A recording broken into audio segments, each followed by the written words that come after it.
What is up, everybody? I am Ant, and you're checking out the Uncensored Pressing Podcast. I am your current WWE pay-per-view champion, and I am ready to defend my title this Saturday at the Elimination Chamber pay-per-view. That will happen during our prediction special, which will be dropping tomorrow as well. We are giving you our special WWE Friday Night SmackDown recap from February 10th, 2023. I had the pleasure of attending this event live. So I'm going to give you a quick recap of what happened and sort of my thoughts on the event. So you start off with Paul Heyman. He comes out and he has both titles, and he gives this really long promo. And he basically just says that without the undisputed titles, there's no Island of Relevancy, there's no Paul Heyman, there's no Bloodline, and there's no Roman Reigns. And that's when Sami Zayn comes out to a huge pop. He comes out from behind Paul, and he basically just tells Paul not to tell Roman not to worry about Cody Rhodes, but to worry about him because he will be the one that will take the title from Roman Reigns. Sami looked really strong in this promo. He did a great job making Paul look nervous and making Paul understand that, look, he's got more competition than just Cody Rhodes. So I was excited to see that happen. We have our first match of the night, Hit Row with B-Fab take on Drew McIntyre and Sheamus. Drew and Sheamus get the win after a huge bro kick. These two teams had good chemistry together, but Drew McIntyre and Sheamus are two huge guys with great physiques, and they deserve a shot at the tag titles, I believe. But anyways, after the match, the Viking Raiders come up on the screen and they challenge McIntyre and Sheamus to a tag match next week. And it'll be an epic match. I'm excited to see this one. But then go backstage where Jimmy Uso is trying to call his brother Jay, but he gets no answer. He has to defend the tag titles later on tonight. We then see Lacey Evans defeating a jobber with a Cobra clutch after she applies the hold. She continues to hold on to that move. And Lacey looked good in this match. I don't know why she was fighting a jobber, but needless to say, she still looked great. And it was good to see her. I had saw her in 2019, and it was good to see her again. We then see Jimmy Uso backstage, and he's nervous because the tag title match is up next. Jay's not answering. He doesn't know what he's going to do. He ends up asking Paul Heyman to be his partner in case Jay doesn't show up. And Paul's like, no way, you got to do this on your own. We then get a tag match, Ricochet and Braun Strowman taking on, well, it seems to be one half of the tag team champions, Jimmy Uso, but then he stops Samantha Irvine, the ring announcer, and tells her to look up.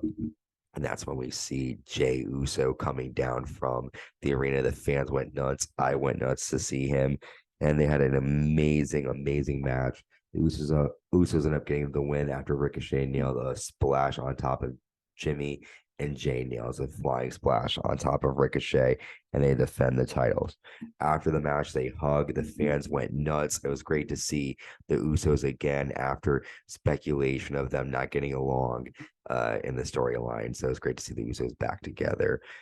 After the match, though, Jimmy asked Jay if, he's in still the bloodline, and Jay says he doesn't know yet. And you see Paul Heyman watching in the background. That does not look good for the Usos. Paul Heyman, we know, is a sleazy character. He's the type of guy who will start some trouble with that. We then see Natalya come out. She trashes Shayna Baszler and says that she is happy that she went on to win the matches in the Elimination Chamber match this Saturday and thinks she's the best woman, and that Shayna Baszler is just a Ronda Rousey wannabe. Shayna comes out, confronts Natalya. Ronda Rousey then makes her comeback after losing the women's title to Charlotte Flair. She comes out, and Ronda and Shayna both attack Natalya. Shotzi tries to make the save. However, that is fruitless because she ends up getting beat up by both Shayna and Ronda. So that sets up a tag match for this Friday. Shotzi and Natalya taking on Ronda Rousey and Shayna Baszler. Good to see Ronda back. She's a great heel, and I'm interested to see what she's going to do for WrestleMania this year. We then go to Sami Zayn backstage, and he sees Jay, and he's like, listen, I got to talk to you really quick. I want you to know that you don't need Roman. You don't need the bloodline. I acknowledge you, and I appreciate all that you do. And the two of them fist bump each other. This is very dangerous what Jay is doing because he knows that Roman is definitely not going to be happy. We then get a match that was made earlier on the night. Chelsea Green and Sonya Deville taking on Raquel Rodriguez and Liv Morgan. Liv and Raquel get the win after Raquel hits a Tejana bomb to Chelsea, and she drops Liv Morgan on top of Chelsea to get the win. And it was great to see Liv Morgan. Liv Morgan is very beautiful in person. I was happy to see her. Raquel looks great. Great, awesome tag action. Sonya Deville's the only one that I'm kind of not really a big fan of, but it's okay. We then get a backstage interview from the WWE SmackDown Women's Champion, the Queen Charlotte Flair, and she says that she taught Rhea Ripley a lesson 3 years ago at WrestleMania, and she will put her in her place at this year's WrestleMania.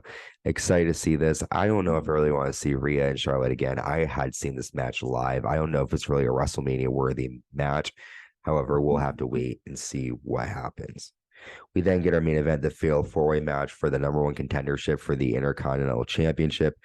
We have Rey Mysterio, Santos Escobar with Zelina Vega, Karrion Kross with Scarlett, and Madcap Moss with Emma. All four of these men competing. It was amazing. It was great to see Emma, Zelina Vega, and Scarlett.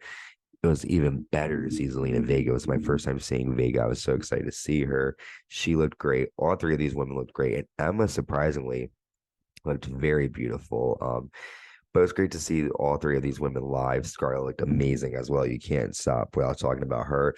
Rey Mysterio is a future Hall of Famer, legend, definitely. So it was amazing to see him too. Moss ended up getting the win, the surprising win, after nailing a flying elbow drop to Rey Mysterio.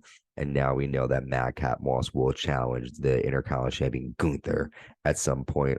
Very surprised to see Moss. He's very good in the ring, interesting character, good looking fellow. But we'll have to see how he does against Gunther. I don't know. We'll see.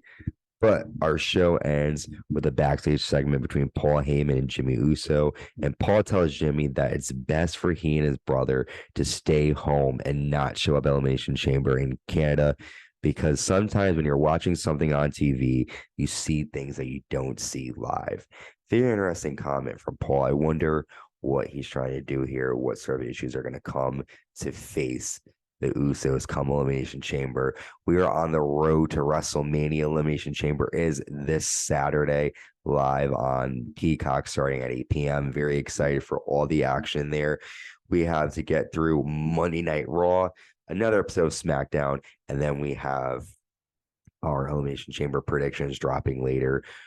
So much happening. Thank you guys for tuning in. Christian will be back with us live with our next episodes. Thank you for tuning in. Stay safe and stay uncensored.